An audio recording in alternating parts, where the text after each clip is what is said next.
Guys, বংফুডি প্রিয়াঙ্কার চ্যানেলে সকলকে স্বাগত। দেখো, প্রথমে আমি মিষ্টি দিয়ে মিষ্টি মুখ করে দিলাম। আজকে একটা জন্মদিন পার্টিতে গিয়েছিলাম। জন্মদিনের পার্টিতে দুপুরবেলাতে মেনু কি ছিল দেখে নাও।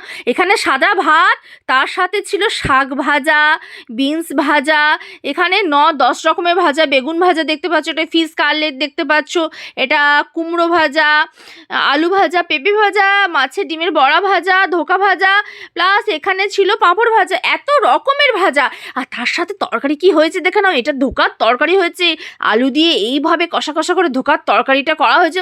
আর কতটা ধোকাটা সফট হয়েছে দেখে নাও। আমার তো বেশ খেতে ভালো লাগছিল। আমার তো এই ধোকা দিয়ে শুকনো শুকনো করে ভাত মেখে খেতে ওহো। আর ঝাল ঝাল তরকারিটা হয়েছিল। আর এটা দেখো, এটা কি বলো তো, কাতলা মাছের পিস গো, কাতলা মাছের পিস। দেখে নিচ্ছ কতটা ফ্রেশ ছিল। এই গ্রেভি দিয়ে ভাতটা মেখে খেতে অপূর্ব লাগছিল, অপূর্ব। এত কিছু আইটেম ছিল। আর এখানে হচ্ছে আজকে শোস্টপার, লাল লাল ঝাল ঝাল মাটন কষা, মাটন কষা।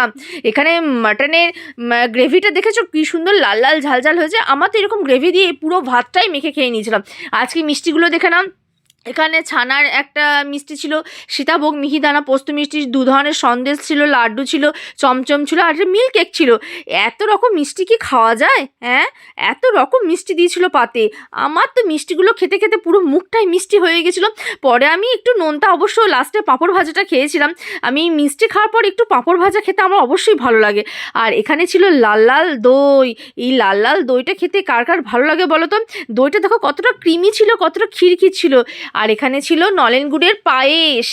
শীতকাল মানেই তো নলেন গুড়ের পায়েস হবে, এটাও খেতে অপূর্ব দুর্দান্ত হয়েছিল। আর আজকে ছিল ফ্রুট চাটনি। এটা কাজু কিশমিশ দিয়ে টমেটো দিয়ে চাটনিটা হয়েছিল। মানে এই চাটনিটা দুর্দান্ত দুর্দান্ত দুর্দান্ত খেতে লাগছিল। আমার তো এতগুলো খাবার খেয়ে আর মানে পেটে এক ফোঁটা জায়গাও ছিল না। আর আমার চ্যানেলে এরকম ভিডিও পেতে গেলে তোমরা সকলে চ্যানেলটিকে লাইক, শেয়ার, কমেন্ট করবে এবং ভালো লাগলে অবশ্যই সাবস্ক্রাইব করবে।